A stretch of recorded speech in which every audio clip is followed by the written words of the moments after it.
ये राजनीति है जनाब, यहाँ हवाओं का रुख कब बदल जाए ये कोई नहीं जानता। और बात हो रही हो बिहार की, तो राजनीति का गढ़ माने जाने वाले बिहार में तो कुछ भी हो सकता है।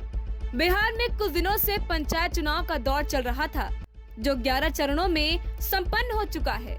इस चुनाव में ऐसी आंधी चली कि जिसने सारी तस्वीरें ही उलट पलट कर रख दी। पंचायत चुनाव में सबसे ज्यादा अगर किसी पद के लिए चुनावी दंगल हुई है तो वो मुखिया पद है। इस पद पर लगभग 80% नए लोगों ने अपना दबदबा बनाया है। केवल 20% पुराने मुखिया ही अपनी सीट बचा पाए। अंतिम चरण यानी कि 11वें चरण की मतगणना मंगलवार देर रात तक जारी रही। अब फाइनल रिजल्ट आने के बाद ही आंकड़े में बदलाव हो सकते हैं। मधुबनी की 388 पंचायतों के नतीजे मिले, जिनमें सबसे ज्यादा नए लोग जीत की कुर्सी पर काबिज हुए हैं। वहीं मुजफ्फरपुर में भी ऐसी आंधी चली कि पुराने की जगह नए लोगों ने जीत का झंडा लहराया। इस चुनावी दंगल में इस बार भारी संख्या में महिलाओं ने खूब बाजी मारी है, जिनमें युवाओं ने अपना खासा दमखम दिखाया। आरक्षित सीटों पर महिलाओं ने जीत हासिल की है। महिलाओं ने अपने दम पर चुनाव जीतकर पंचायतों की दशा सुधारने के लिए कदम बढ़ा दिया है। सरकार की कड़ाई और नारी सशक्तिकरण के प्रयासों ने इस बार के चुनावी चेहरे को ही बदल कर रख दिया है। ये राजनीति है जनाब, यहाँ हवाओं का रुख कब बदल जाए ये कोई नहीं जानता। और बात हो रही हो बिहार की, तो राजनीति का गढ़ माने जाने वाले बिहार में तो कुछ भी हो सकता है।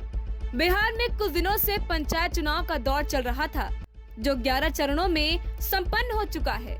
इस चुनाव में ऐसी आंधी चली कि जिसने सारी तस्वीरें ही उलट पलट कर रख दी। पंचायत चुनाव में सबसे ज्यादा अगर किसी पद के लिए चुनावी दंगल हुई है तो वो मुखिया पद है।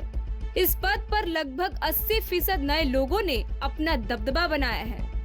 केवल 20% पुराने मुखिया ही अपनी सीट बचा पाए। अंतिम चरण यानी कि 11वें चरण की मतगणना मंगलवार देर रात तक जारी रही। अब फाइनल रिजल्ट आने के बाद ही आंकड़े में बदलाव हो सकते हैं। मधुबनी की 388 पंचायतों के नतीजे मिले, जिनमें सबसे ज्यादा नए लोग जीत की कुर्सी पर काबिज हुए हैं। वहीं मुजफ्फरपुर में भी ऐसी आंधी चली कि पुराने की जगह नए लोगों ने जीत का झंडा लहराया। इस चुनावी दंगल में इस बार भारी संख्या में महिलाओं ने खूब बाजी मारी है, जिनमें युवाओं ने अपना खासा दमखम दिखाया। आरक्षित सीटों पर महिलाओं ने जीत हासिल की है।